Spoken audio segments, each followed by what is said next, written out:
Kolar gold field यानी कि KGF, जहां से सोना निकाला जाता है। 1902 में वहां से सोना निकालने के लिए बड़ी बड़ी मशीनें लगाई गई थी जो सिर्फ बिजली से चलती थी। लेकिन प्रॉब्लम यह थी कि 1902 में इंडिया में कहीं भी बिजली का उत्पादन होता ही नहीं था।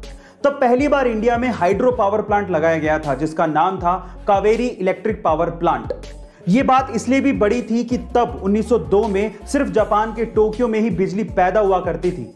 गाइस, केजीएफ को सप्लाई करने के लिए जो पावर प्लांट लगाया गया था उससे बिजली इतनी ज्यादा पैदा हुई कि आसपास के शहरों में भी बिजली सप्लाई की गई।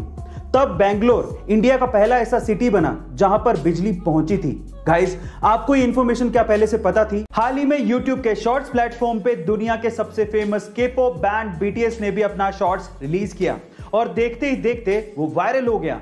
अभी तक 52 मिलियन से ज्यादा व्यूज उस पे आ चुके हैं और थोड़े दिन पहले तक तो वो नंबर 1 पे ट्रेंड कर रहा था।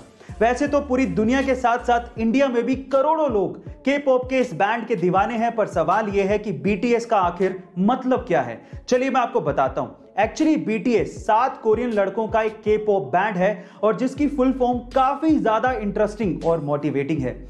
बीटीएस का फुल फॉर्म है बैंगटन सोनिएंडन, जो कि एक कोरियन लाइन है जिसका हिंदी में मतलब है गिरकर फिर से उठना। तो चलिए गाइस, फिर से उठ जाइए और बीटीएस के इस डांसिंग चैलेंज को एक्सेप्ट करिए और अपना पहला डांसिंग शॉर्ट्स बनाइए, because You don't need any permission to dance। अक्सर हमारे समाज में जो गोरा है उसे खूबसूरत मान लिया जाता है और इसी वजह से हमारे देश में फेयरनेस क्रीम्स बहुत ज्यादा बिकती हैं, जो कि गोरा करती हैं या नहीं वो तो नहीं पता, लेकिन हमारे गोरापन पाने की चाहत का फायदा उठाकर वो करोड़ों रुपया कमा जरूर रही हैं, जिसमें उनका साथ दे रही हैं बहुत सारी सेलिब्रिटीज। लेकिन हर सेलिब्रिटी एक जैसी नहीं होती। उन्हीं में से एक है प्रभास, जिन्होंने 18 करोड़ रुपयों का फेयरनेस क्रीम का एक ऑफर ठुकरा दिया, ये कहते हुए कि खूबसूरती का गोरेपन से कोई लेना देना नहीं है। खूबसूरती एक्चुअली इंसान के नेचर से होती है। अगर उसका दिल खूबसूरत है तो उससे कोई फर्क नहीं पड़ता कि वो गोरा है या काला। गाइस, आपको डार्लिंग प्रभास की ये बात कैसे लगी? इजराइल डिफेंस फोर्स ने रिसेंटली एक वीडियो शेयर किया जिसमें 11 मई की रात हमास द्वारा छोड़े गए बहुत सारे रॉकेट्स इजराइल की तरफ आते तो दिखते हैं, लेकिन वो हवा में ही खत्म हो जाते हैं। ऐसा लगता है जैसे कि कोई रक्षा कवच इजराइल की रक्षा कर रहा हो, लेकिन ये रक्षा कवच एक्चुअली इजराइल ने खुद ने बनाया है जिसका नाम है आयरन डोम। अब ये कैसे काम करता है समझिए।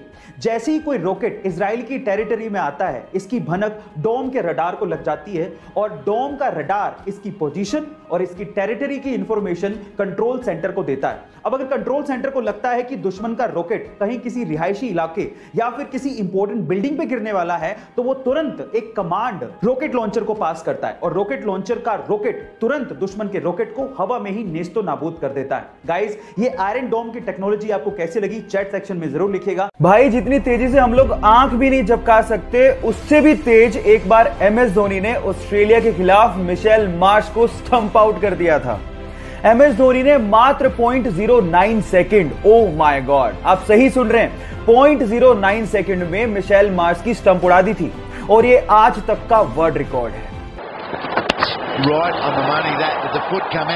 गाइस, तो सबसे तेज स्टंपिंग का रिकॉर्ड बनाने वाले एमएस धोनी के लिए यानी हमारे माही के लिए एक लाइक तो बनता है।